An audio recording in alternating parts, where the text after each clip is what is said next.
Good morning. Call to order the meeting of the Yuma County Board of Supervisors. It is August 6, 2018 at 9 a.m. And we'll start with the Pledge of Allegiance. Supervisor Pankrather. Will you please join me in the pledge?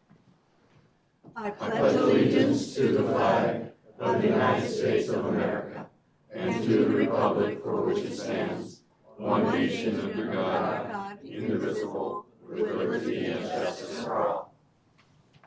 Thank you very much. Start this morning with call to the public. Call to the public is held for public benefit to allow individuals to address issues within the board's jurisdiction. Board members may not discuss items that are not specifically identified on the agenda. Therefore, pursuant to Arizona Statute 33-431.01, action taken as a result of public comment will be limited to directing staff to study the matter, responding to criticism, or scheduling the matter for further discussion and decision at a future date. I'd like to begin by acknowledging that Supervisor Reyes is not with us this morning. Unfortunately, his mother passed away last evening.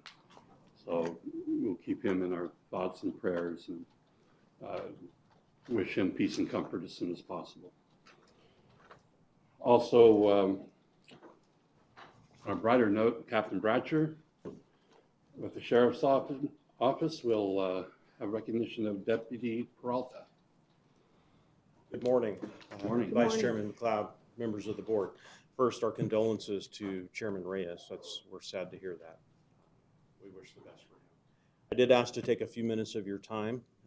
Last week, Deputy Peralta, who just so happens to be with us today as our representative for your meeting, was recognized by Congressman Gosar as an outstanding member of law enforcement. And this is a program that Congressman Gosar has started, and he actually goes to Washington, D.C. and recounts his selections for outstanding law enforcement members.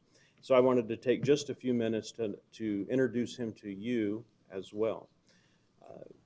Back in 1987, young Mr. Peralta was born right here in Yuma County. And as he went through the education system and into Arizona Western College, where he received an associate's degree, in 2007, he was hired by our detention center, and he became a detention officer. And after working there for a few years, he actually went to the Arizona Western College again and attended the Law Enforcement Academy. While he was doing all of this, he's also attending university where he ultimately received 2 bachelor's degrees, one in criminology and another in Spanish. And his education, by the way, is very apparent. When you read his reports, they're some of the best that are submitted. Deputy Peralta became a deputy with us in 2010. So he's been with us for right about 8 years now. One of the reasons that he was nominated is because of the incredible performance he does in extremely critical situations. There is nobody cooler under pressure. As an example, he was the first officer on scene where a victim had been stabbed and was significantly injured. While he's rendering aid to this person, you've not heard somebody more calm over the radio, relaying information to the other responding deputies and saying, this is who we're looking for, this is where he might be going, et cetera, et cetera. And that kind of calm presence in a critical situation is what helps us to catch these people. They caught the person. Less than a month later, Deputy Peralta, again, first officer on scene, dispatched to a shooting victim. While he is dealing with somebody who's been shot multiple times, rendering aid, being compassionate, taking care of this person, at the same time, the cop is working in him, and he's gathering all the information that he can and relaying that to other units in the field who are out, also responding from further away so that they can try and locate this guy. Deputy Peralta is our example of what we want to see. Local guys, grew up here, involved in the community, committed to Yuma as their home, have the initiative to put themselves through education to better their skills, and then stay with us, starting in detention and working their way up into the Patrol Bureau. I can't think of a finer example, and wanted to take just a moment of your time to introduce him to you. Thank you. Thank you. Deputy Peralta, do you have a 5-minute speech prepared? We wanted to introduce him. He is a very special representative of our agency, and we're very proud of him. I had the privilege of being at that meeting where Congressman Gosar recognized Deputy Peralta. I cannot tell you on top of all of that, he's a humble man. And so we certainly appreciate your service, Deputy. Thank you very much.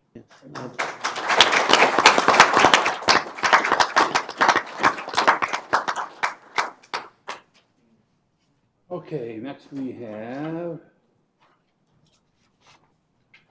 Mr. Gene Dalby. Yes, sir. You have 34 seconds. That's about right.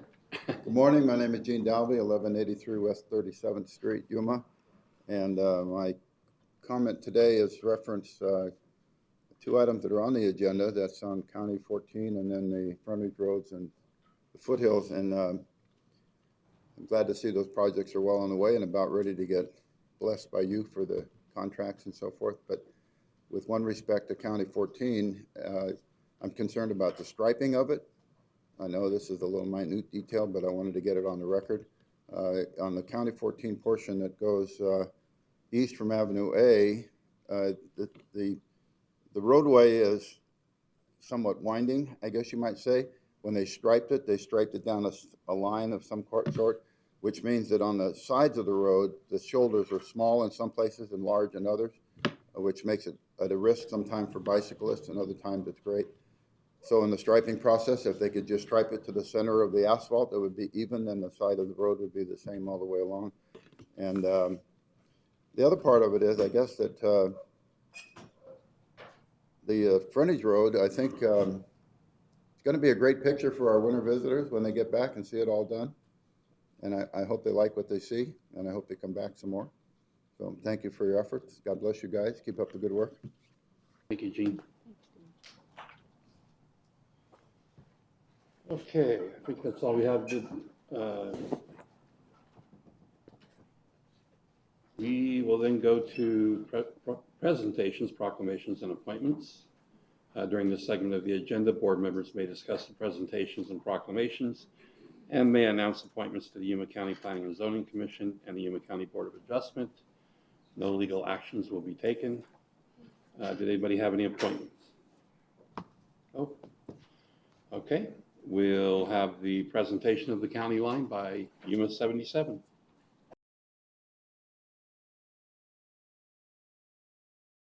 Our housing office held a graduation of a different kind. We have tips to help you keep your pets safe during all of our high temperatures. And our health department kicks off the celebration of Breastfeeding Awareness Week.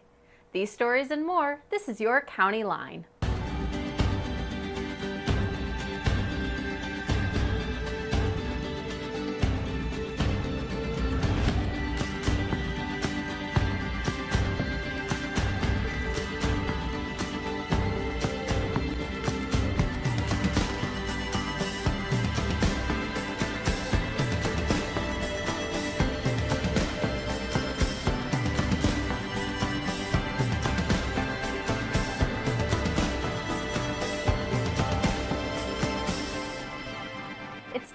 That we hear about student graduations in the spring, but recently our housing office had a graduation of a different kind. The Family Self-Sufficiency Program assists low-income families achieve economic independence.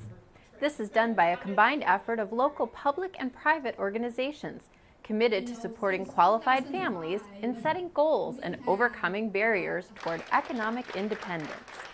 They become self-sufficient by completing the GED, by completing ESL classes, and by completing a higher level of education.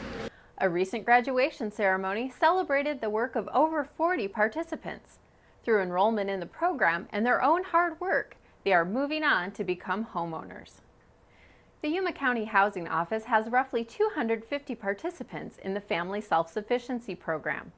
You can find out more about the Housing Office and all of the amazing programs they have by visiting the housing pages of the Yuma County website, yumacountyaz.gov.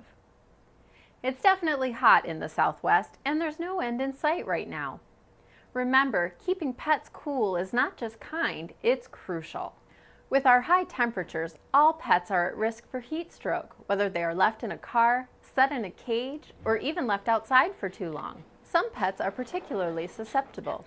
Members of the brachycephalic breeds. Also, obese pets are at risk, as are those dogs and cats with thick hair coats.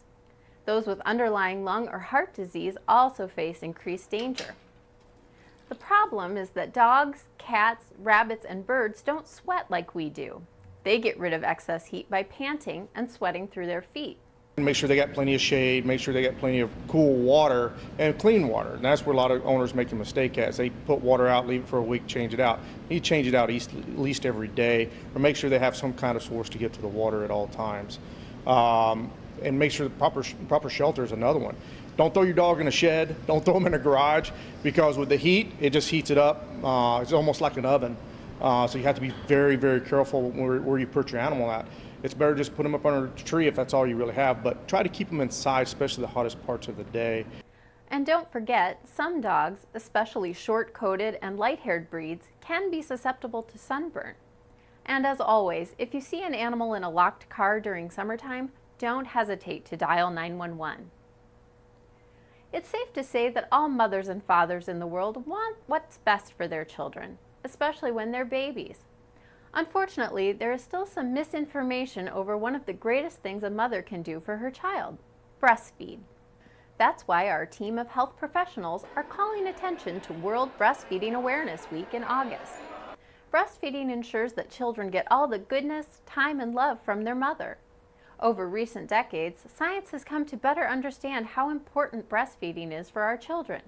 And the Yuma County Health Department offers a variety of different resources to help mothers. We decided we'd go ahead and do a kickoff celebration to celebrate moms today and celebrate those that are thinking about breastfeeding, those that have breastfed, those that have struggled, every mom that's out there that's even initiated it, and we're trying to celebrate them because breastfeeding is hard work. If you want to learn more about breastfeeding and the classes offered at the Health Department, you'll find everything at yumacountyaz.gov. It's all too common to hear about tragedies in the world. An earthquake, tornado, hurricane, the list goes on. But are you ready for something to strike Yuma County? Far too often, people are not prepared or not prepared enough. But fortunately for us, we do have an office that only concentrates on what to do. Today, we look at the Yuma County Emergency Management Office and all the things they're doing to help keep you safe in an emergency. Well, the role of emergency management in Yuma County is to be the liaison with other state agencies, other counties, and then other emergency management departments. In addition to that, we provide training and exercises throughout the year. So we look at the different hazards that could occur in Yuma County. Obviously, earthquake drills. We do heat-related exercises. We do hazardous material spill exercises. We do mass care exercises. Yuma County has an emergency operations center that is not stood up. We have to stand it up, and normally we can stand it up within 30 minutes to an hour. In that emergency operations center, we have access to Wi-Fi, multi-avenues of phone connectivity. We have communications via radio and telephonic with the state, and we also have electronic communications with the state. So it's our opportunity to bring all of our resources in the county together and to operate as one unit to meet the needs of whatever that issue or disaster might be at that time. We have two volunteer organizations. The first one is CERT, and that is Community Emergency Response Team. And what that is a group of volunteers who come in and take the basic CERT class, which is a 20-hour course, and become certified as a CERT member. The second component of that is the Yuma Auxiliary Communications, or ham radio operators. And they are one of the first lines of communications if all other traditional communications falls. Well, Yuma County Office of Emergency Management entails a lot of different duties. What people don't realize is that we're usually the quiet ones until something happens. But before something happens, we have a lot of responsibilities to the county itself and to the citizens of Yuma County.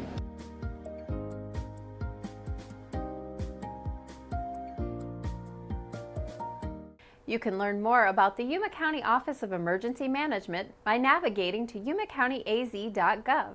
You'll find them under the Government tab. I'm Elia Juarez, and this is your Library Update.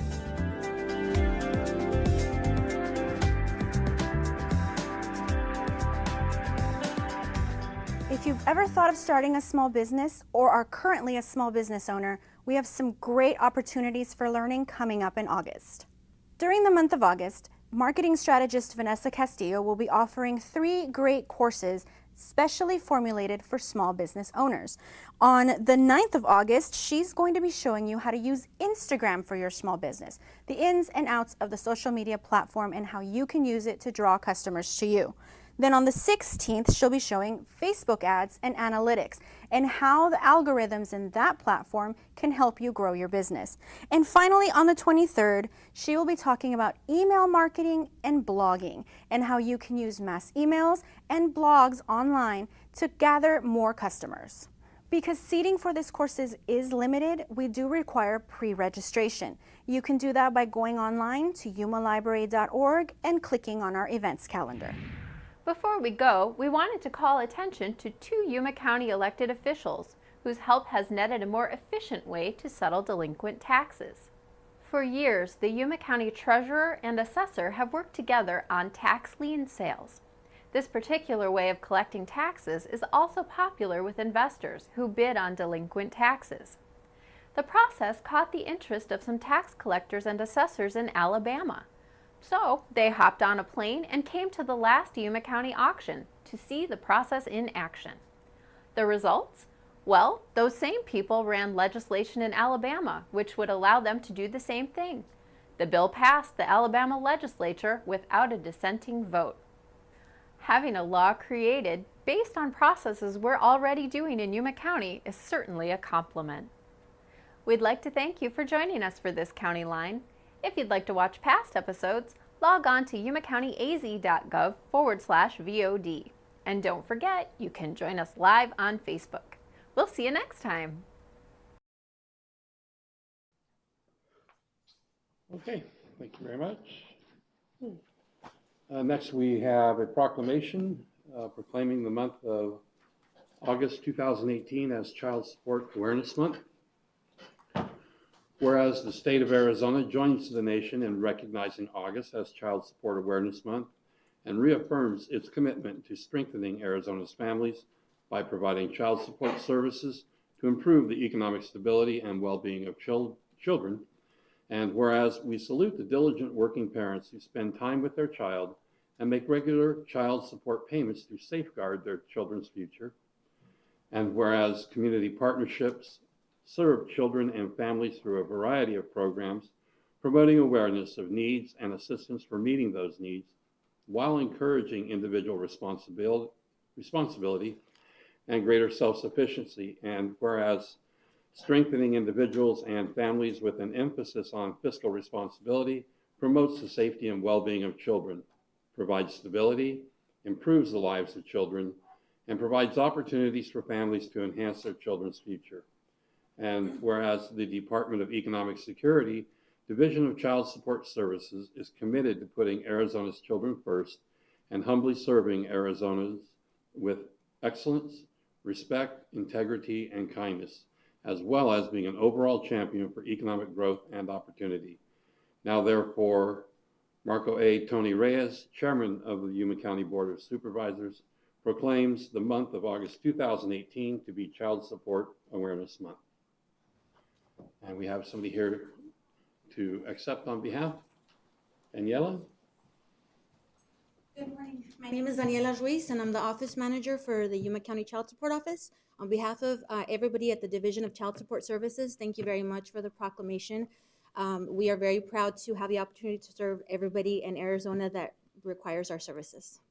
And thank you very much. We'll do a photo.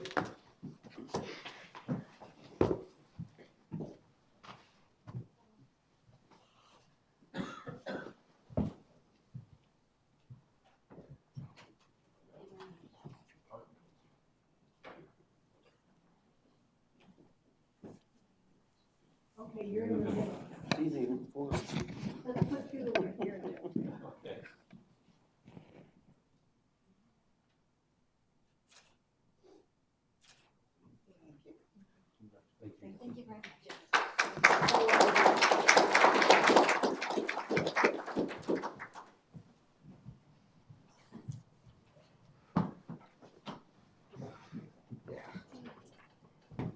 And next, we have a presentation by Simpatico regarding access plan changes. Good morning. Good morning. Thank you so much, Vice Chairman McLeod. And you know, we've been serving Yuma County for quite a few years now at Simpatico Integrated Care. We've so valued our partnership with Board of Supervisors, with County Administration, with County Attorney's Office, Sheriff's Office, the Health Department. And we're now at a time where the state's Medicaid program is going through basically its most fundamental transformation since its inception. So we wanted to make sure you all were aware of what changes were happening, what role we will continue to play in Yuma County as we continue to work together towards those health goals. But before I get into the meat of it, I also wanted to make sure you all knew we were changing our name. So this will be the last time that you probably see Simpatico or Simpatico Integrated Care on an agenda or anything else. All of our Arizona health plan products are changing to Arizona Complete Health. So whether you had interacted with the Health Net lines of business or through Simpatico Integrated Care, starting October 1, it will all be Arizona Complete Health. So going forward, you'll see that name continuing under our Regional Behavioral Health Authority business, which was Simpatico, as well as this new business as what's called a complete care plan that's coming up. But the first piece of it is there's a video that Access produced, the state's Medicaid agency, that talks about that shift. And so I wanted them to use their own words to show it to you, and then I'll do sort of a brief synopsis and I can answer some questions. So please, if you can play that. Hi, if you or a member of your family has health care coverage from Access, you need to know about Access Complete Care. Today, most people who are covered by Access have one or sometimes two health care plans for physical health care services, like when you need to see a doctor for a cough or a sprained ankle, and another health care plan for behavioral health services, like when you need a counselor or treatment for substance abuse.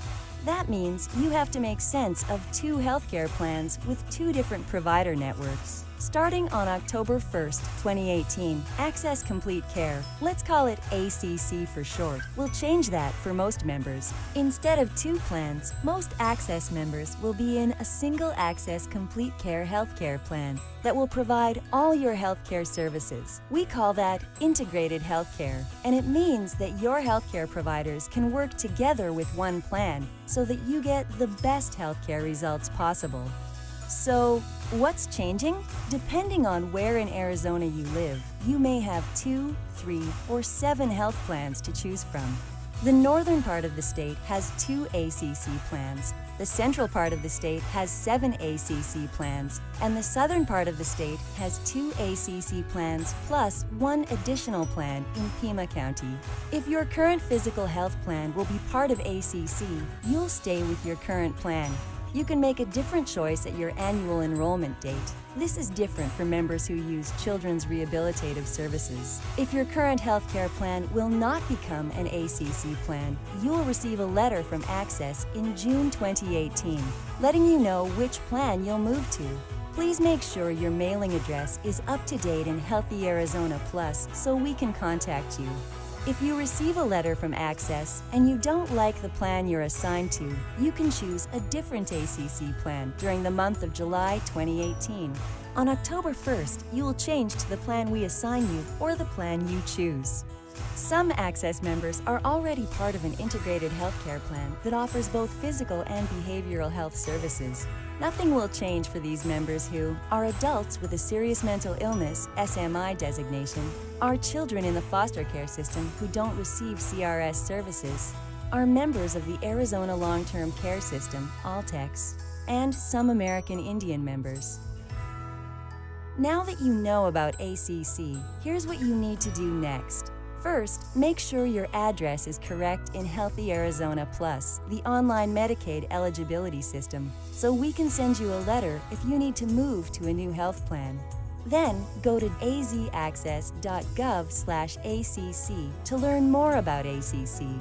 If you or your family member is enrolled in Children's Rehabilitative Services, CRS, with United Healthcare, there's more information on the website just for you. Starting October 1st, your ACC health plan will be the single plan for all your healthcare services. One plan, one network, and services that focus on treating the whole person so you get the best healthcare results possible.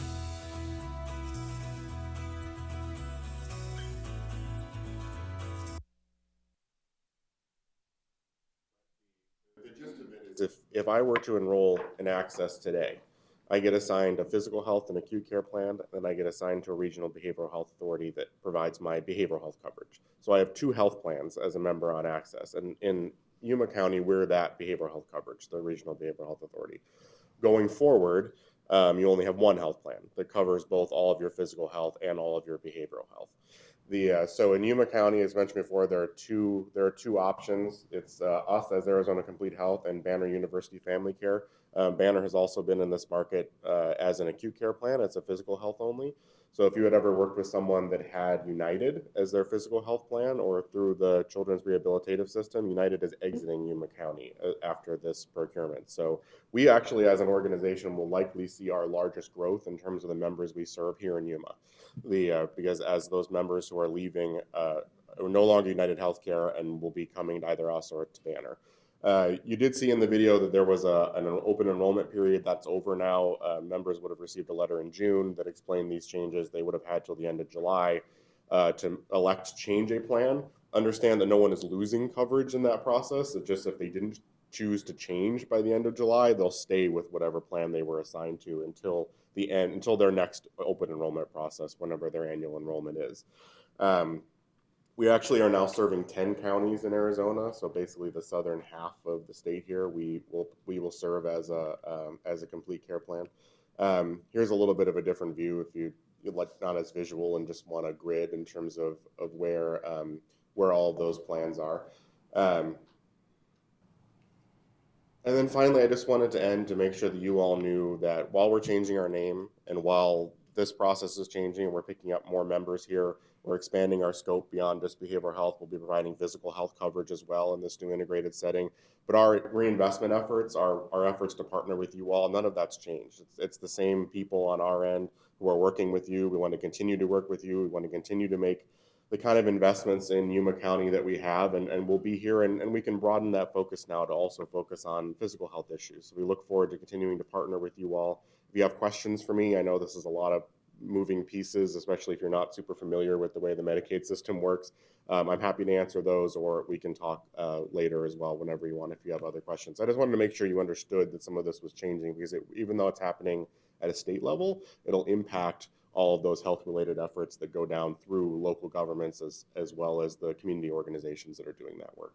So thank you so much for your time this morning, and if you have any questions, I'm happy to answer them. Yeah, please. Mr. Chair, Yes. it won't impact the funding. The funding will stay the same? The funding is the same. The covered services are the same as has always been. Just what's happened is instead of, so if for example, I was on Access Now, I went to a hospital. If I went to that hospital for a broken arm, they would bill my physical health plan. If I went there because I was experiencing psychosis, they would bill the regional behavioral health authority. So it created a bifurcated system in terms of managing individuals, as well as those individuals on Access had access to networks, separate networks for their physical health and their behavioral health. Now it's one plan, one network.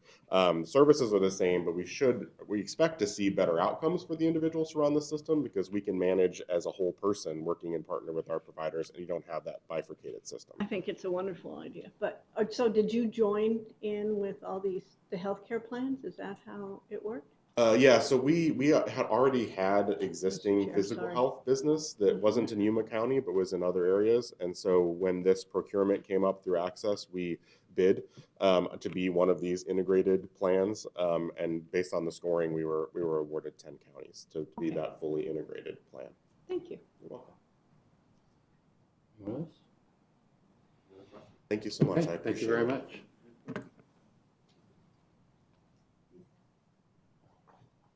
Okay, we'll move on to the consent calendar. The following items listed under the consent agenda will be considered as a group and acted upon by one motion with no separate discussion unless a board member so requests. In that event, the item will be removed from the consent calendar for separate discussion and action. I'm going to pull numbers 9, 11, and 12. Anyone else? 7. Also pull number 7. 14.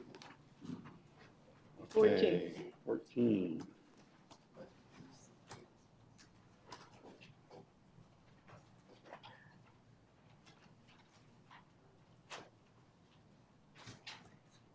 Catch up with my notes here. Okay. I entertain a motion. That we approve the consent agenda other than the ones mentioned. 9, 11, 12, 7, and 14. Correct. Okay. Second. We have a motion and a second. Anything else? All those in favor say aye. Aye. Aye. Any opposed? Okay, motion carries. And let's start then with number 9, or excuse me, 7. Arizona at Works. Is there anybody from Arizona at Works? Good morning. Good morning. Morning. I had a question. No, I don't have a question. I just want to thank you. I want to thank you for what this does for so many individuals in Yuma County, and so many displaced and unemployed, and those who need work skills. Thank you. Thank you for what you do, and thank you for this program. Thank you. We couldn't do it without all of you. So it's always been a great partnership within Yuma County and all the different programs that work together. So This one is a blessing to so many people. So thank you. thank you. Approve it? Oh, I move to approve number 7 on our consent agenda, please. Second. Motion and a second. Any other discussion? All those in favor? Aye. Aye. Any opposed? Okay. And then number 9.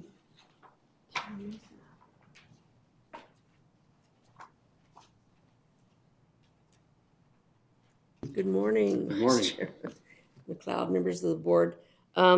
Tierra Mesa Street Lighting District is something we've been working on for the past year to get this resolved. There were some issues in that area. There was a one unit that was paying for lighting for other units for a number of years. That's been rectified between the county and APS. And just recently, APS has given me a contract to review, and we'll do a public hearing on the 5th of September, and we should be good to go on a street lighting district for 2, 7, 8, and 9 at this point. They worked very hard to get those that street lighting district formed. So, Yeah, I want to commend you on working with the residents there to get this going. Especially wanted to point out APS and their cooperation. APS has been paying the bill. Yes, they have. For about a year now. Yes. And they did not have to do that. There's no obligation on their part, but they stepped up. And as long as the process was moving, so I want to acknowledge APS for their help in keeping this thing going and for identifying the issue. It was actually very nice working with them. They were very helpful along the way. So Great. Yeah. Thank you very much. I basically just pulled it to acknowledge Oh, your okay. work and that of APS. Thank you. Thank you very much. Good job. With that, I move to approve number 9 as presented. Second. Okay, we have a motion and a second. Any discussion? All those in favor? Aye. Aye. Any opposed? Ayes have it. Number 11 and 12, I'll open those up together. And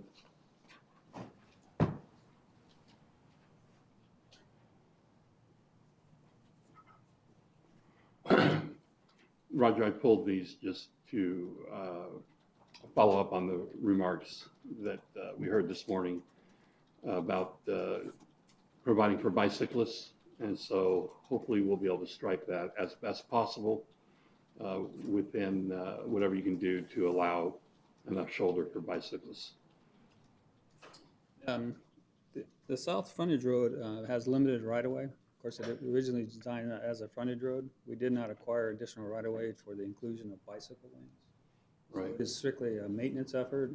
It will overlay the existing roadway limits with some intersection improvements, particularly left-hand turn bays and at selected intersections, right-hand turn bays. Okay, and then counting 14th if we could. 14th Street is also just a maintenance effort, and we're just overlaying the existing limits. We have several locations where we're removing and replacing it as you get more toward in the valley. The roadway section is a little bit poor. Okay. whatever we can do. I know it's already designed and budgeted, but whatever can be done, we would ask that that be done, mostly with the striping, I think. So, okay, thank you very much. Yes. I move to approve numbers 11 and 12 as presented. Second. We have a motion and a second. All those in favor? Aye? Aye. Aye. Any opposed? Ayes have it.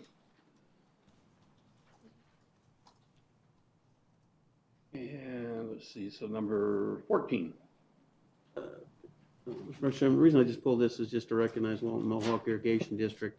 They've been working diligently with the county and the farmers in that area due to the prolific deer population that transits through that area into the fields. So hopefully it's the first step in trying to curtail their access into the farm fields and continue working with them to secure the fields and keep the wildlife out of it. And make a motion to approve it. Second. We have a motion and a second. Any other discussion? All those in favor? Aye. Any opposed? Ayes have it. Okay. Discussion and action items. Yuma County Airport Authority.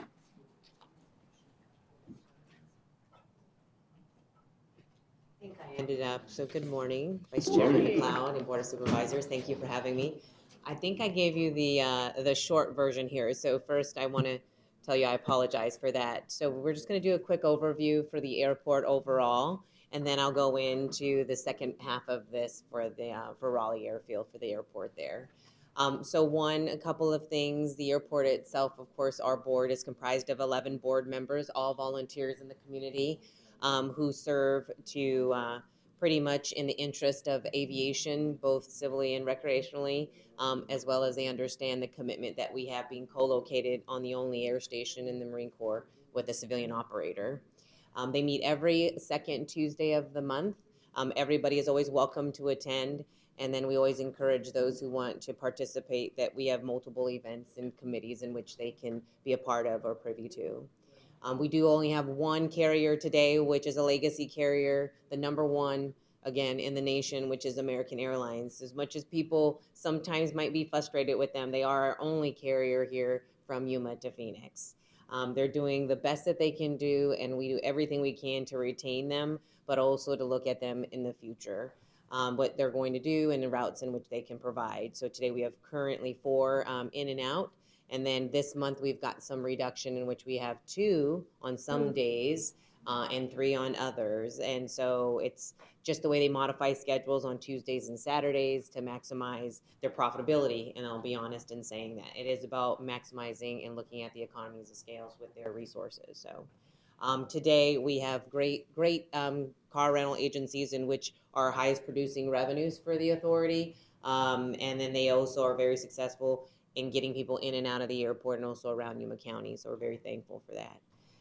Our general aviation most definitely has seen some decrease in usage, and that's just pretty much across the nation. As everybody's aware that by the 2021 to 2025, we're going to have pilot shortages, but also mechanic shortages. So the industry is doing everything it can to increase the awareness and begin having programs in which, one, encourage those to pilot, and then also encourage those to look at the mechanic side of the house too. So we're going to work actively across the nation, but also in the state, and you'll see that where we're going to try to introduce programs to our communities across the nation. Arizona is well positioned because of its great weather to also have those types of piloting schools, and you'll see that unfortunately more in the metropolitan area. And for us, because of the way we're co-located, there's some limitations in which I would love to encourage pilot schools, but it's just reality that we have to integrate ourselves into a very high usage system that's meant for critical training. So we're very aware of that. We've got some great things that are happening, things that are on the horizon with development. We're hoping that we can secure and look at some of the sustainment programs in the industry under aerospace, but look at also some of the neat things that may happen, and Raleigh Airfield is one of those. So today I'm going to go ahead and go over and review. You guys can also ask additional questions. I know that I'm going to work today with the news station about the TSA and the Department of Homeland Security. Again, that's for airports of 60 passengers or less aircraft usage. And again, just like with budgets and constraints, they say, where can we reduce the amount in our budgets? That doesn't mean they will reduce and look at that reduction. We only have aircraft 70 seats or higher, and our legacy carriers today are looking at actually going into the 90 seats. And so we have to make sure that we work on our enplanements and the deployments as well so that we can keep the frequencies up. For commercial air service in the future, there's no doubt that the northwest portion looks very promising. But again, they looked at our population and usage, and so they've kind of scaled back with, and that was with another carrier that was looking at coming into the market. We'll still begin to use and take data that we collect and then present that so that we can look at having another air service provider. We do not qualify for essential air service grants or those types of programs because we already have shown that we can sustain and we are very good at what we do as far as keeping an air carrier here since we've had air carrier service since the 1970s. So again, when you look at programs like El Centro, it's because they have a tough time retaining air service and they've shown that they cannot sustain that market, and so they're under and grandfathered into a program like that. And we don't want to see those programs go away, so we work on that as well. So Raleigh Airfield, which is located in San Luis, Arizona. I always tell people if you don't know where it's at, it's not the easiest to find. We can go and identify it by the crop circles, but I'll tell you I've done that before and I missed it and I've been on someone else's property. But it's located off of Juan Sanchez Boulevard and Avenue B. We tell our folks if you fly too far over and go, you're going to get into the country of Mexico. If you go over, you go into restricted airspace. Or if you land wrong, you're going to be landing at the prison. So we always tell them you got to be careful. And if you land at the port, you'll know you're at the port. So we kind of keep them looking at that. In 1972, the U.S. government originally developed the airfield. The county obtained a contract and license agreement for airport purposes with the U.S. Department of Interior in 1952. The airfield then sat undeveloped, and then the county passed that management agreement to the Yuma County Airport Authority in 1973. So we've been operating under that same agreement this entire time. And then, of course, you guys have given the authority the authorization to sign agreements when we've had to modify or work on like the environmental impact study, or if we have meetings or amendments to that. But it's pretty much the same agreement that you've seen and that was established. And that's also why we were looking at updating it. And during that process, we realized that maybe the opportunity was there that they would consider going in with the airport authority, in which they have. So, but just to keep it in perspective, we have been developing that airport over the last decade, but really for the last 4 decades, we've been maintaining it. Where is it at? Again, Avenue B and Juan Sanchez Boulevard. It's section 35 of 640 acres, which is owned by the U.S. government. We work with the Bureau of Reclamation or the Bureau of Land Management. We do have a paved runway in which we rehabilitated about 6-7 years ago. We have a hangar that's out there. It is secured with an 8-foot high 3-strand barbed wire fence and then a cattle fence that protects those who go out there night riding or whomever goes out there. We have a helipad out there, and then we have different people who use it, from pilot training to the military to our life flight services providers and even defense contractors that are testing different parts of their systems. The military will go out there and do a couple of landing and takeoffs. They don't need permission, and it's uncontrolled airspace. It's great because of the tight corridors for pilot training. And so what I do is when I go around the nation or if I go around the state, I encourage young pilots to go and do their flight planning, because they literally have to be in a tight corridor. And if they go one way, they're inside of restricted airspace. If they go in another, they're going into the country of Mexico. If they go too high and they're in the wrong flight path, they're actually inside of the flight path for the parallels. And so they have to be very aware of what they're doing. And then it's also uncontrolled. So now they're able to get that uncontrolled frequency practice too, which is great because they have to listen, which is nice. The agreement itself, what we're trying to do, we're replacing it in order to have further development. We've had multiple companies that have come to us to look at what that field is and does it fit within their programs that they're working on currently. That would also get us that long term. Right now, we're right about the 18, 19-year mark. And so for us to accept grants into the future, we have to be at 20 years. So ideally, this is a good time to look at the name change and then go into another new agreement that's also updated. The agreement itself talks as a license permit, but when we read it and we went through our attorneys, it actually is executed same as a lease agreement, but they call it license and permits. We also want to update the scope of simply agriculture, because what that spoke of in the past was basically your crop dusters that were going to utilize that airport. But now we want to go into general aviation, the same as the agreements that we have today over at the international airport. And then the intent, again, of both parties is continued development. It's well positioned. It fits into some of even the long-term and long-range planning for the ports. We hope that it will be a great piece of property and real estate in which will be advantageous to future cargo operations and passenger flight as we build that relationship with the country of Mexico and also in Yuma County. It'll also help with congestion and then also with pilot training. It's a great airfield for that.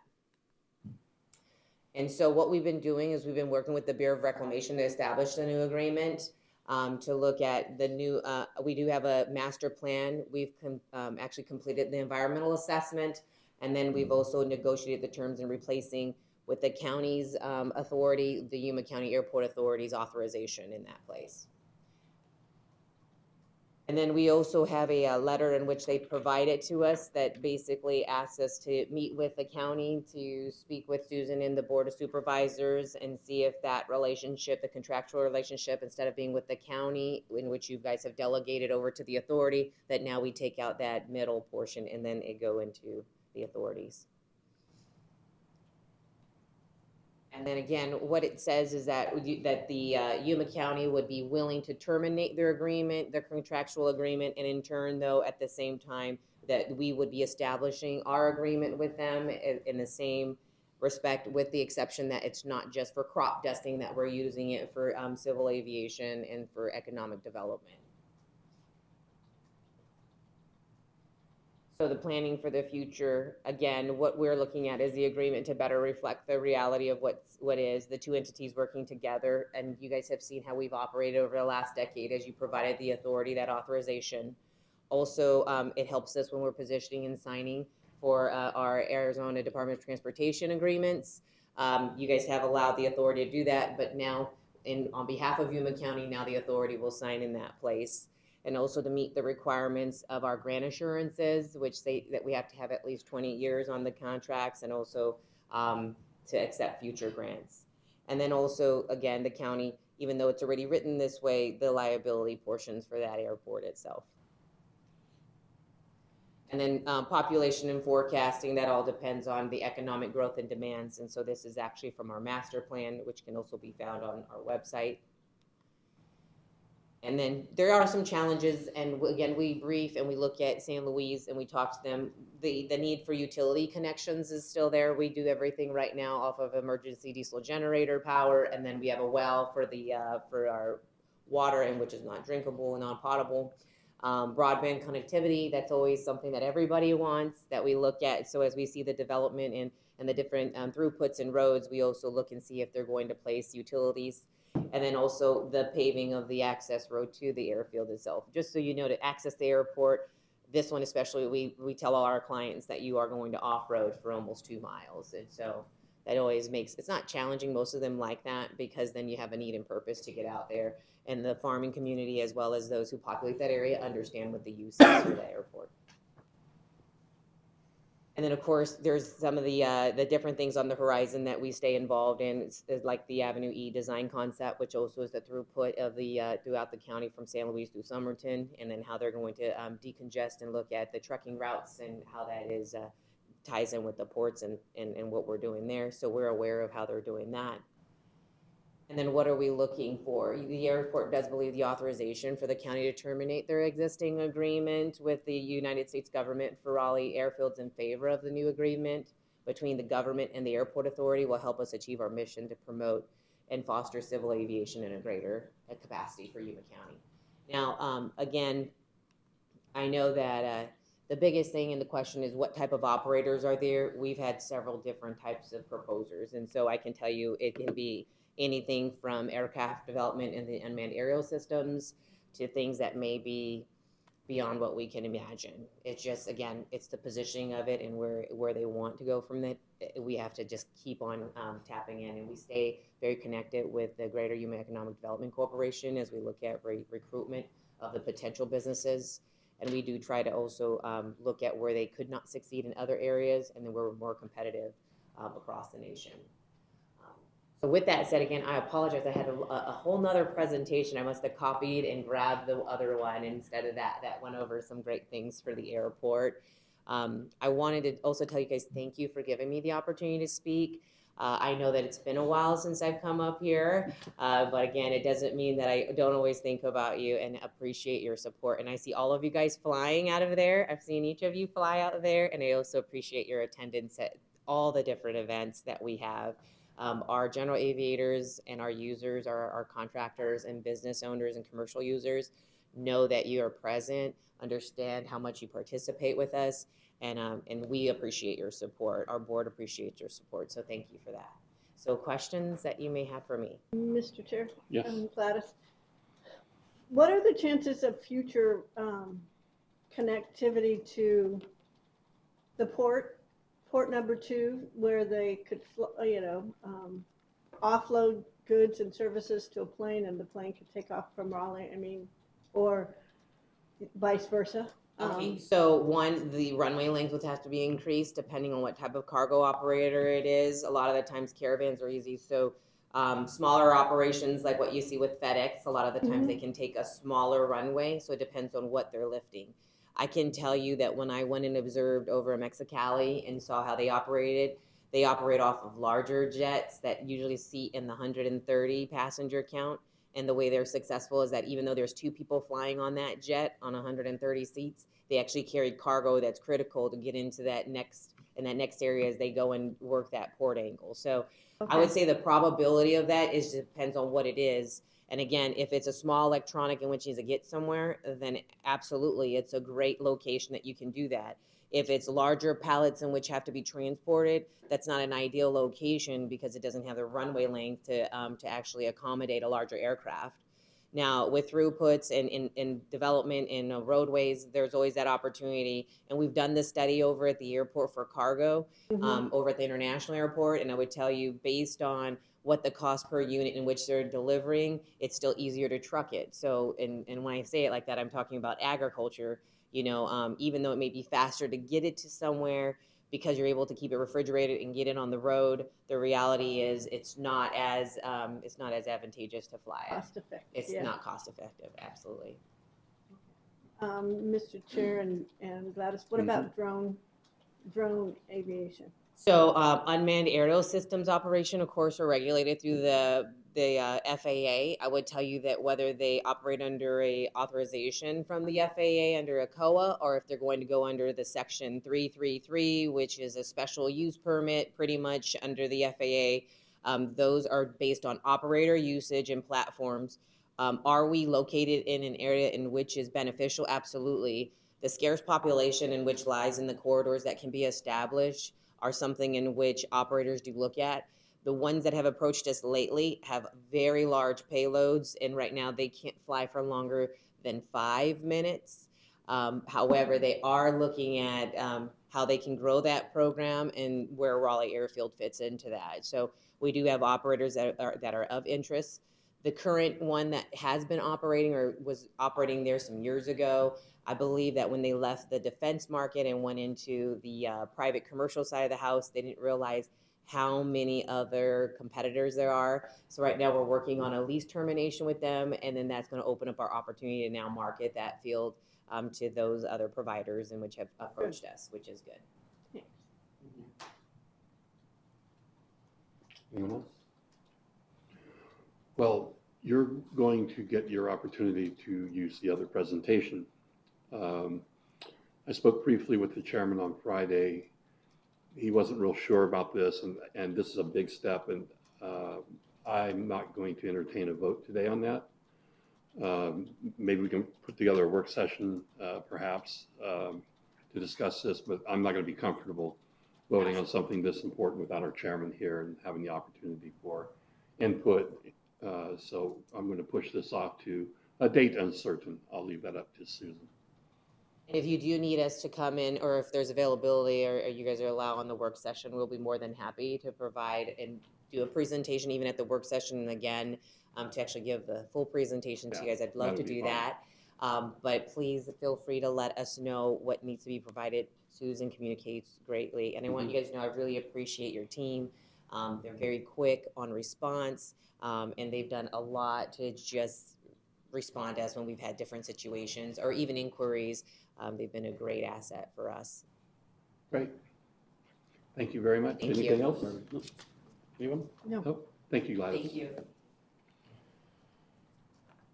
Okay, next is state approval or denial of a regular liquor license application series number 13 submitted by James Thomas Gray doing business as Fortuna Winery at 11665 South Fortuna Road, Suite C, Yuma, Arizona, state license number 24361 as amended. Good morning. Good morning, how are you? Good morning.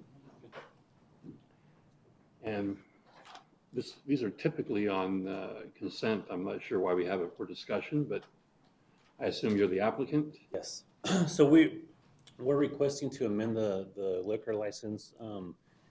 The way it's stated now, Series 13 license allows consumption on premise, but due to building codes that don't permit that, we're requesting to amend the license to not allow consumption on premise. So we'll just make the wine on site and then sell it by the bottle is the plan. I guess we have Pat here to explain why that is. Yes, Mr. Chairman, members of the board, Pat Headington, Building Fire Code Official. This is the first application for liquor license that we've seen of this nature where an applicant is actually producing alcohol on site. So prior to putting comments together, I went out and visited the site and talked with a representative, got a walk around and got a clear understanding of what they were looking at doing along with the license application itself. So our original comments came back that we needed to do a change of occupancy to an assembly use that would allow for consumption on site. As we continued to communicate through that and talk about some of the changes that would be necessary and really what their ultimate goal was, we've amended that back to they still need to do a change of occupancy to a mercantile occupancy that's just going to reference retail of their products. But the modifications that will be necessary to that building will be significantly less. And actually they'll see a bit of a benefit going to that mercantile classification. We do need to treat the room or the area, the space where the wine will be fermented. It will have to go through some construction modifications, a pretty small area. And so we agree with, and if we can meet those change of occupancies and those construction requirements, would be in support of the addendum. And just to touch on what Pat said, I spoke to Ross Waite, our landlord. Yeah, there you go. He assured me it is 2-hour rated minus the steel door. So that would be the only modification he said we'd have to make is just to replace the door with the steel door. And then we'll have the 2-hour rating that's required for the F2. Mr. Chair? Yes. Pat, why can't there be consumption there? To go to the A2, the assembly occupancy, like he stated, would require us to install another bathroom and a sprinkler system, modify the exits, basically hire an architect and a contractor to come out and remodel the whole building. And A, funding is an issue for all that, and B, the long-term plan is to move into the new complex that Ross is building. Got it. So Okay. we don't want to remodel That just one be and there then for move out of it. a Okay. year and then move into the next building. You That's got the it. long term. Okay. Thank you. That answers my questions.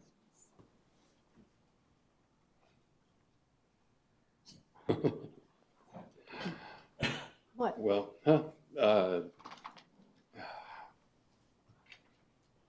you can't can't say something nice, don't say anything at all. I look forward to it. It just frustrates me a little bit when we get in the way of business, but. Yeah, well, that's what my question was, yes. But I understand. Mr. Chairman, which building are you guys going to move into? Because I know he's got several projects going. New one, where the taco stands were, and Mhm. he leveled out that, he's putting a little shopping center in there. And Oh, that's- okay. We want to move into there, is the plan. So eventually you'll be able to produce and sell.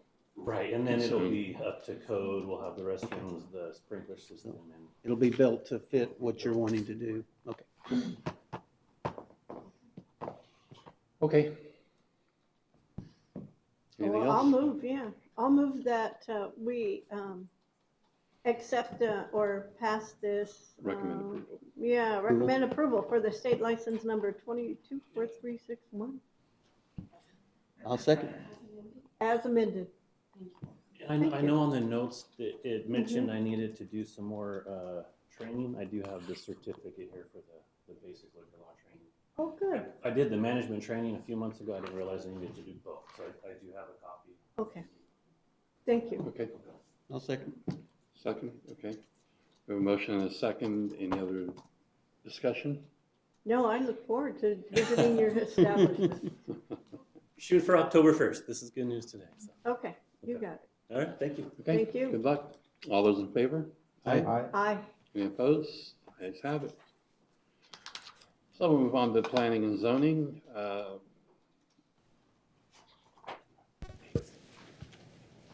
Full legal description of property sites for all rezoning cases are available for public review at the Yuma County Board of Supervisors office. And we have one, I think, expedited, zoning and public hearing. Good morning, Vice Chairman, fellow supervisors. Kevin Burge, Core Engineering Group, 200 East 16th Street. I'm here on behalf of the applicants who are here today. And so if it is unclear, I am available for any questions, but the gist of it is they are looking to purchase a property behind them and preserve their view by splitting and acquiring 2 of those acres, and then the other 10 will basically be sold.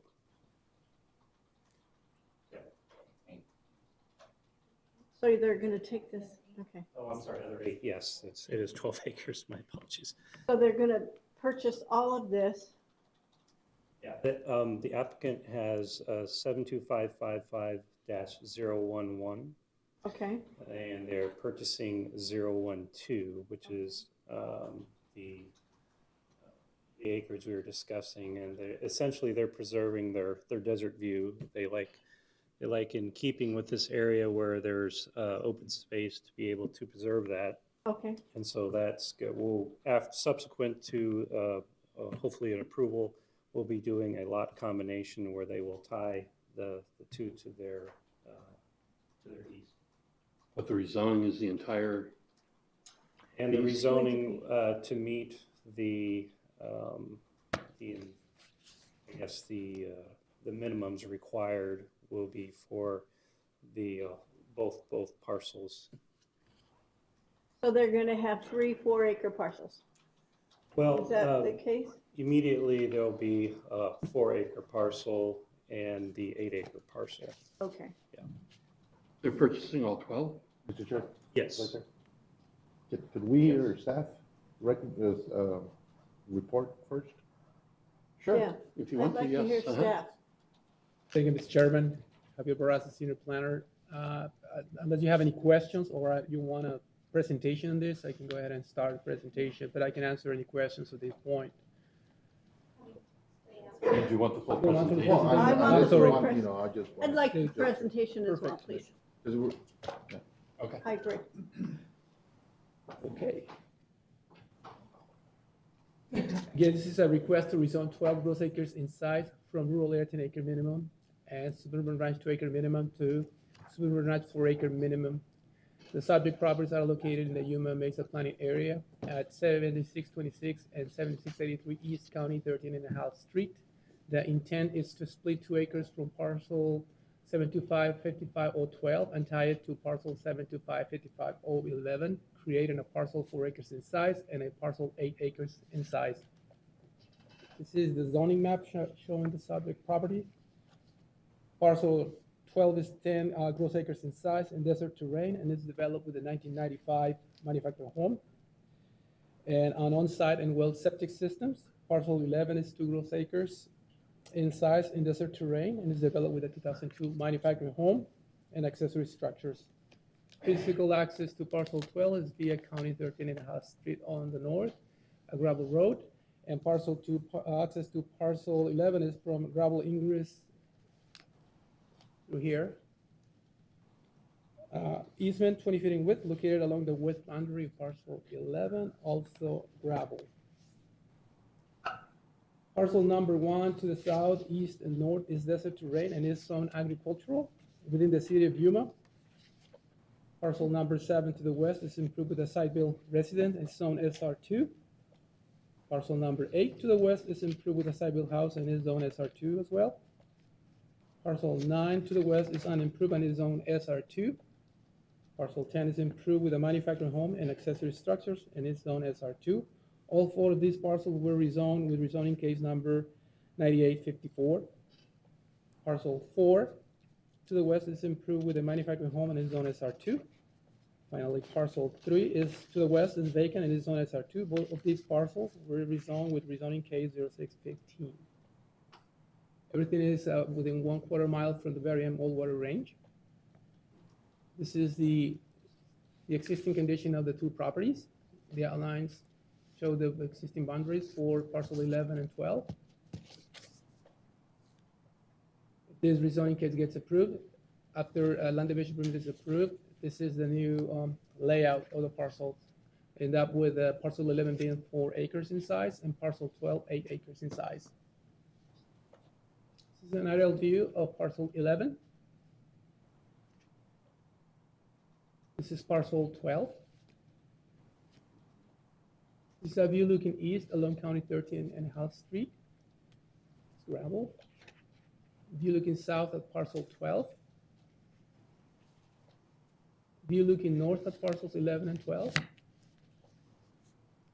View looking northeast at parcel 11. View looking south at access easement to parcel 11. The Planning Commission recommends approval of rezoning case number 18-08, subject to the following performance conditions. Within 60 days of approval by the board, the owner or agent shall provide an NRS 12-1134 waiver, record a range disclosure statement, record an infrastructure disclosure statement. Number 2, within 180 days of approval by this board, the owners or agent shall split the properties in accordance with the attached site plan label as Exhibit A by means of a land division permit in accordance with Section 507 of the Yuma County Zoning Ordinance. Mr. Chairman, this concludes this presentation.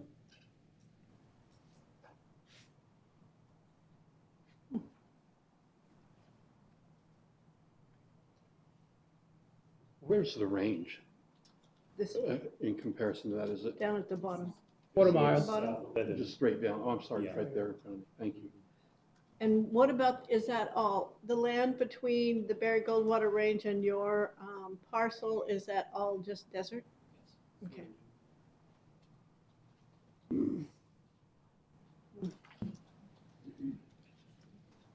Any other questions? Well, I commend the applicant because what we normally hear is After the objections to building, you're going to block my view. And so this, Fix that problem. reverse. This is the right way to do it. Yes. Proactive. Mm-hmm. Yeah. Any other questions? No. I move that we approve rezoning case number 1808 As presented? as presented. Second. We have a motion and a second. Any other discussion? All those in favor? Aye? Aye. Any opposed? Ayes have it. Thank you very much. Thank you. Supervisor Simmons. Good luck. Thank you. Mm-hmm.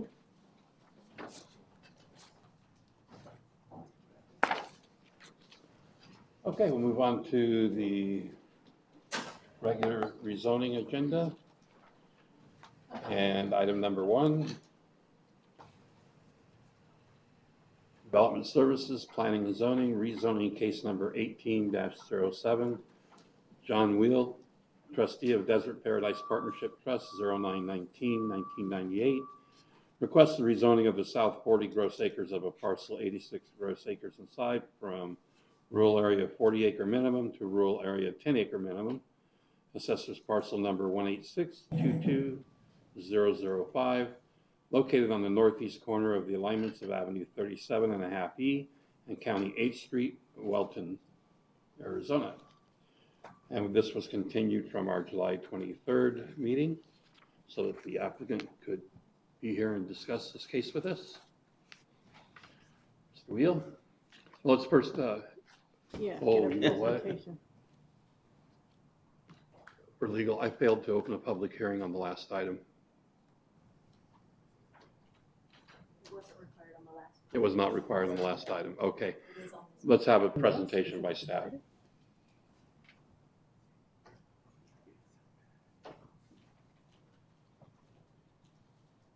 Mr. Chairman, Maggie Castro, Planning and Zoning Director. The public hearing was required on the previous action. It was an expedited item, not a consent item.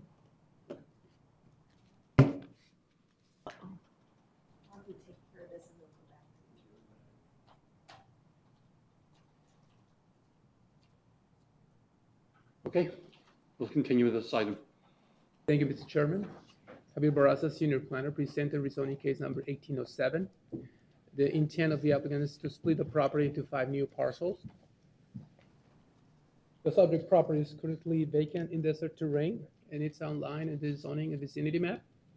The parcel is bordered on the west by a canal, which is within an easement 25 feet in width, and on the south by another concrete-lined irrigation canal, which is within the right-of-way easement 110 feet in width. These easements are reserved by the Welton Mohawk Irrigation and Drainage District. Physical access to the property is from County 8th Street on the south, which is a paved road, 26 feet in width, having 33 feet of dedicated right-of-way. Parcel 4 and parcels 186-22-003 to the north and west are vacant properties zone RA40. Parcels 651-62-002 and 651-62-003 to the west are zone RA10 and are improved with site-built homes. Parcel 683-06-01 to the southwest is zone RA40 and is improved with a site-built residence. Parcel 683-07-001 to the south is zone RA40 and is a vacant property. Parcels 2 and 3 to the south are zone RA40 and improved with the site-built residences. Parcel 1 to the southeast is zone RA40 in agriculture. And finally, parcel 6 to the east is zone RA40 and is a vacant property in desert terrain. This is Exhibit A, site plan provided by the applicant. This is how the applicant intends to split the parcel. The south 40 acres will be divided into 4 10-acre parcels. Applicant is proposing ingress and egress easement that will be gravel. Right at the end is 120 feet hammerhead for firefighting vehicles maneuvering. This is an aerial view. This is a view looking northwest of the subject property from County 8th Street. Now looking north, looking west of the southern easement. You see the irrigation. Staff received support from the Assessor's Office, MCIS, and the Welton Mohawk Irrigation Drainage District. Staff received 1 phone call just with questions from a resident in the area. Did not receive any opposition. The Commission recommends approval of rezoning case number 1807, subject to the following performance conditions. Within 60 days of approval by this board, the owner agent shall provide an IRS 12-1134 waiver, a recorded military training route, IR-218 disclosure statement, a recorded infrastructure disclosure statement. Number 2, within 180 days of approval by the board and prior to splitting the property, construct and or improve the ingress-egress easement shown in Exhibit A as an all-weather access built road for emergency vehicle services pursuant to Section 503 and Appendix D of the 2003 International Fire Code and in accordance with current policy and standards. Mr. Chairman, this concludes the presentation, and the applicant is present and agrees with the conditions. Mr. Chairman, before we move on any further, just remind the public that we'll be reopening the last item. I don't have noticed nobody from the public has left, and the applicant's representative is here. Okay, yes, we will be reopening the prior item. I failed to open the public hearing, so we'll go back to that so that we can open the public hearing in case there's input from the public.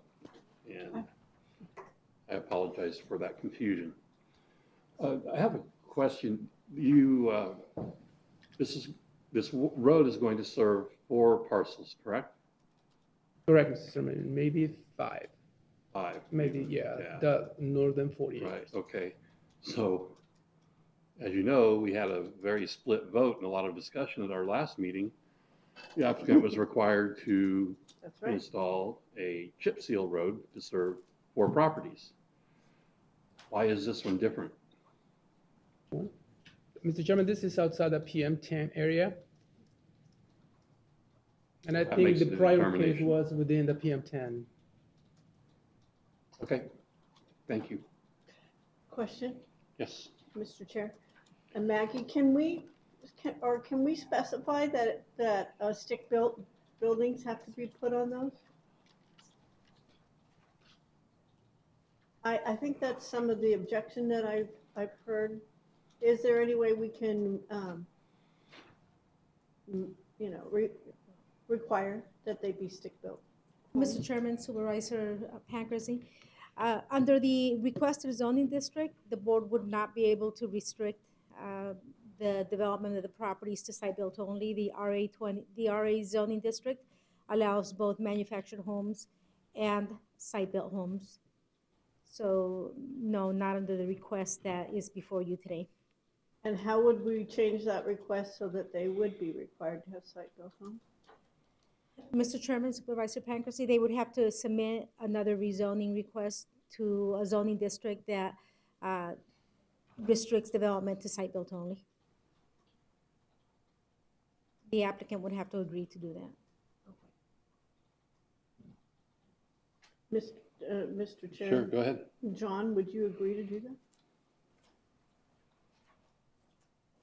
I think it would solve our problem. I don't want to repay the zoning fee, but I think there's an easier way to do it. Perhaps Mr. Smith and his associates would agree with me. I would stipulate as a condition to the rezoning that it include only site-built homes. And I think I can do that voluntarily. You're not forcing me to do it, but I would offer that as a stipulation and make that a condition of the rezoning. Is that an enforceable stipulation, though? Because I know that's a lot. I know there's several people here today to talk. I think you could do it as a performance condition, but just for the record, I would not be in favor of forcing the applicant to do anything. However, I do commend you for being willing to do so to address the concerns. Vice Chairman, I would say I don't feel I'm being forced to do it. As a matter of fact, if I could make just an explanation of what's going on. Javier, could you put the site plan layout? And I want to start by thanking you for continuing it. I never expected any opposition, and I don't know where the concept of manufactured homes came from. I was on a horseback ride up in the White Mountains and talked to Javier, expecting no trouble. But I want to tell you what I'm trying to do. It's not necessarily a business venture. I think about 5 years ago, a former client, Don Kellen, approached me, and Don was in need of some money and took me out and showed me this parcel with my wife. If you go to the north end of this parcel, you have a magnificent view of the valley. And we were just impressed with that. It's not quite as impressive with the fire. Now you're kind of looking at some burnt trees, but I think those will grow back. And my wife, Kristen, and I own and operate the RV park in Tacna. We're desert lovers. We're horse lovers. And so what we thought is, what a wonderful place to build a house when I retire. We can move out there, we'd have a wonderful view, and we could enjoy horseback riding in the area. I am retiring December of this year, so I'm trying to get things lined up. Why do I want 4 parcels up front? I want the layout now because Don would only sell the 80 acres. 80 acres I can't use, so I thought, how can I use those? I paid for the property. I have private property rights. What I want to do is exactly what my neighbors are doing and have 10-acre parcels with site-built homes. I want to do it now because I want to lay out that road so I know where it's at. And, you know, I think I talked with at least one gentleman this morning. No one contacted me earlier, and he mentioned that there are a lot of 10-acre lots out there that haven't sold. I recognize that, but I have a lot of contacts, a lot of friends. I think when my wife and I build, and I go to my friends and I say, hey, this is wonderful out here. You got to come out here. You know, it's a hidden gem. I mean, the whole area, in my opinion, is a hidden gem. I think I can go to my friends and say, hey, why don't you come out? I'm going to put CC&Rs that will require site-built homes. My goal also is on my 40 acres to put a lighted arena, maybe some other horse facilities, have an HOA so that the 4 other people would contribute towards that. And that's what I want to do. And I think it's entirely compatible with the neighborhood. I don't want to start fights with my future neighbors. It's the last thing I want to do. I certainly would, you know, agree with them. I'd sign an agreement for site-built homes. I think what I'm proposing is, you know, I represent Hall's General Contractor. We do it all the time with the city. And I will absolutely promise you and my neighbors that these will be site-built homes, and it will be a very nice project consistent with the entire neighborhood. So if you have any questions, I'd be happy to answer those. Okay, Mr. Chair, John, how do we, and attorneys over there, how do we, yeah, John, how do we put it together so that we have it in writing that it has to be stick-built homes? The way it was published and the way it was heard at the P&Z Commission didn't include the site built. Certainly Mr. Will's acknowledgement to you that that's his intent may be enough for you to move forward on it. If you include it as a condition, it would probably be unenforceable at this point. Well, is there any way we can get it so that we take it back to rezoning without having to charge him again and put it so that it's stick-built homes? Maggie's shaking her head yes. I'd like her, if you're okay, to her to explain how to do that. Okay, Maggie. SSB, right? Yes, the case would have to be returned to the Planning and Zoning Commission and re-advertised. We'd have to send notifications to surrounding property owners stating that the request has changed to rezone the properties from rural area 40-acre minimum to suburban site-built 10-acre minimum. Site-built, good. Yes. Okay. Can we do that without having to charge John again? Yes. Okay. Then that's what I'd like to do. I guess I'm kind of old school. I just had a man stand in front of me and tell me what his intentions were. I'm sorry, I'm a retired realtor and it doesn't hold water unless it's in writing. Sorry. And if we can do it without any cost to you, John, it shouldn't, the extra time that it takes shouldn't be that I much. appreciate Vice Chairman's concern, but I have no problem doing what Maggie suggested. Thank you. Still don't like it, but I appreciate it. Thank you, John. Thank you, John. Okay. Don't say you're I going guess, to do a call? We do need to open the call to the public. Anybody want to speak on this issue? I think I have a speaker request. Mm-hmm.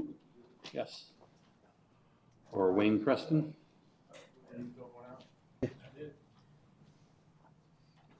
And this is not required, so anybody that wants to speak is welcome to speak.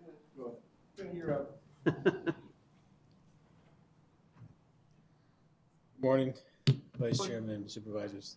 I appreciate you taking the time to hear me. I agree with Mr. Weil that this is a hidden gem. My name is Wayne Preston. I live at 37340 East County 8th Street. I live directly adjacent to the west to the property in question. And I remember receiving the notice of the intent to rezone, and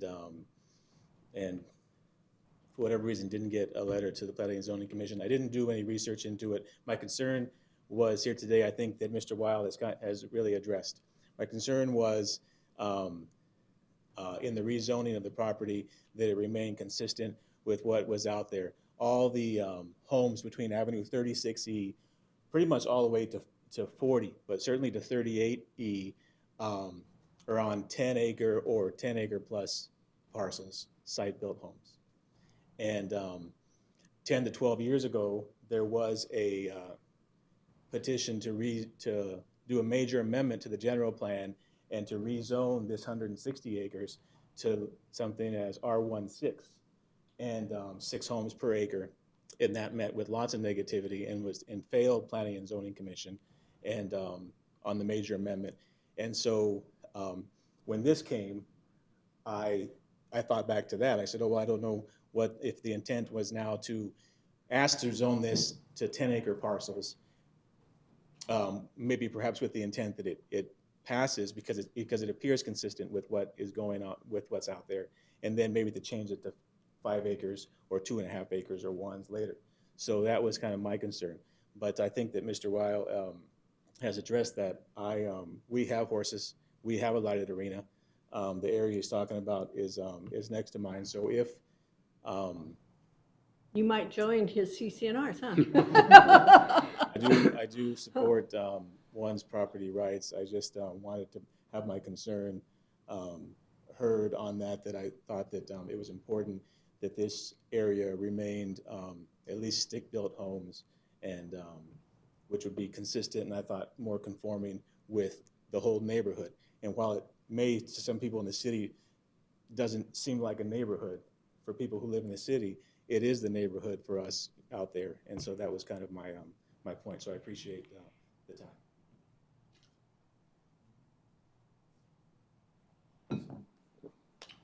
Anyone else?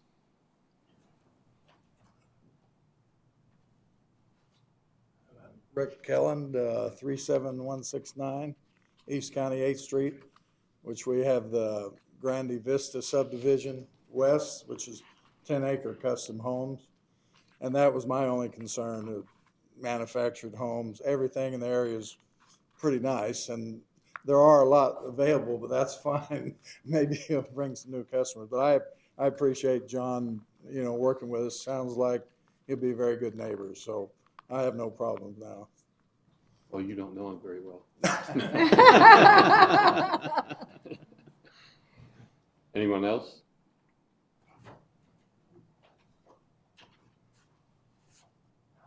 Good morning, Vice Chair and board members. My name is Doug Cannon. I live right across the south and southwest of this property and we're talking about today. I've been there since '72, and I have a custom home on that property, and I have a runway there and horse property also. And I'm like Wayne and Rick. We like the 10-acre neighborhood set up, and if John Wheel's going to get this documented, where you guys can make it on the deed restrictions, I'm all for that. And I appreciate you guys having the time for us to give our opinions. But I would like to give me some help with stick built. I think we ought to change that to custom built. Sounds a little better than stick. Well, I know that's an old term, but yeah, I heard down these gray hairs, that's why it's an old term, yes. But anyway, the area, like yeah. I said, this area is pretty nice, and we like that atmosphere we have, and the horse thing it fits in too. So, because I did have horses at one time, so, but I appreciate your guys' time and effort. Thank you. Anyone else?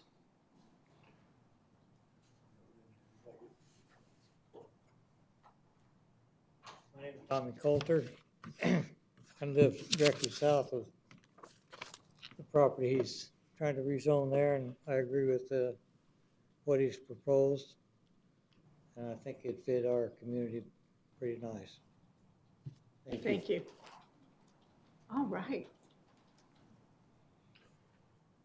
Okay, close the public hearing and bring it back to the board.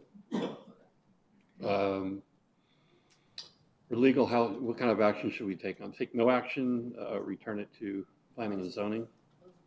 I did.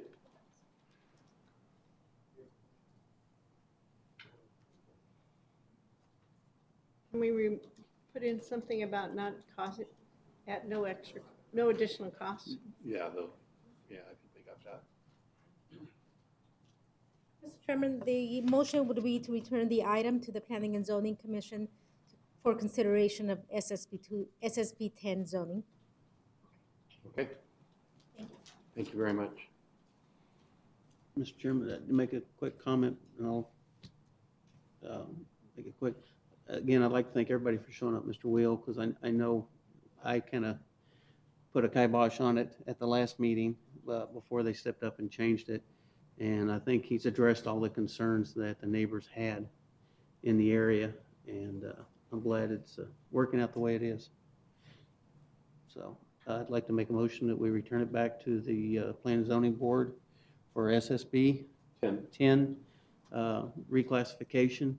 If I need to put it at no cost to Mr. Wheel, just put it back, have it come back before the board, and we can get it approved, hopefully.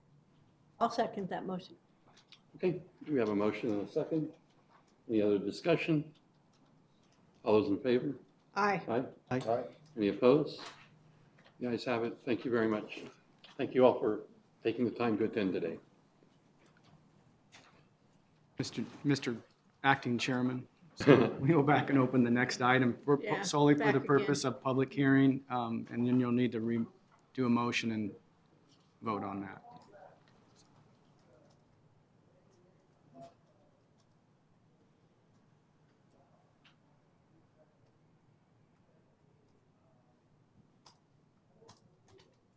Thank you. I had to make my notes.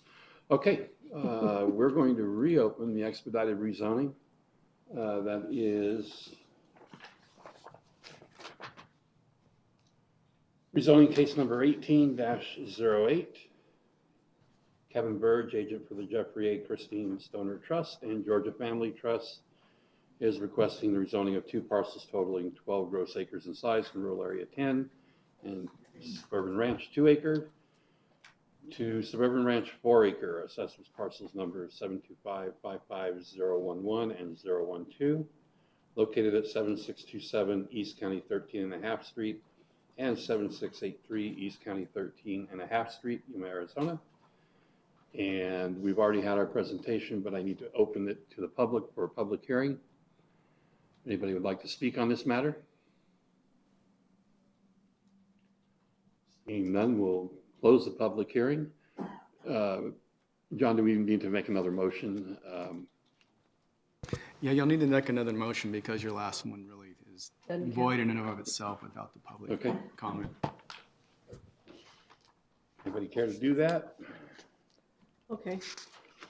I move that we accept, pass, whatever, rezoning case number 1808 as amended. So.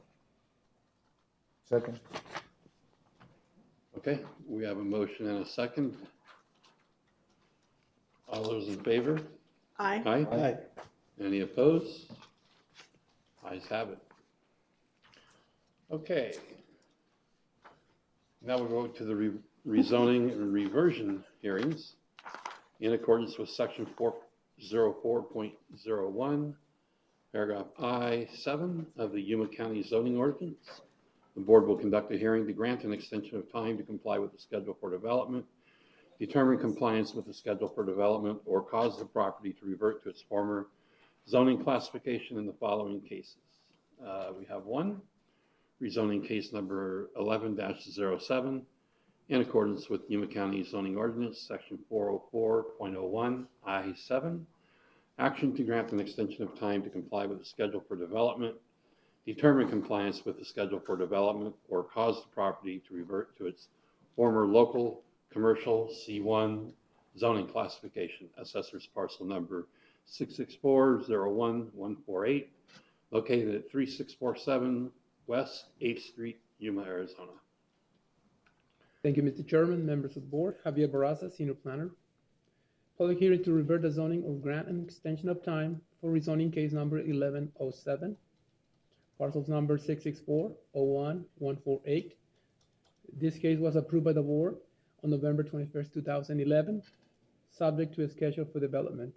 The deadline for the completion of the schedule for development was June 6, 2018. As of today, the schedule for development has not been complied with. The owner contacted staff and is requesting an extension of time. The owner thinks he will be able to comply within a few months.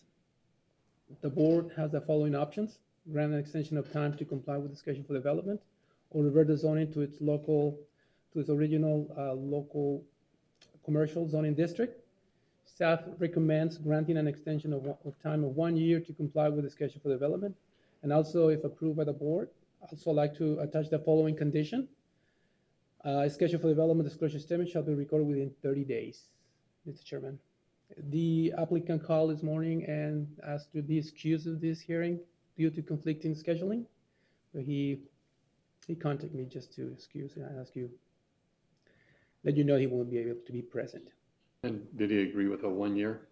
Mr. Chairman, that's correct. Yes. And the stipulation? Yes, Mr. Chairman. Okay. Okay, any other discussion? Open the public. No? No, we don't Okay, have to we'll open it this up one. to, yeah, we open the public hearing. If there's anybody here that would like to speak on this issue. Seeing none, I'll close the public hearing and bring it back to the board.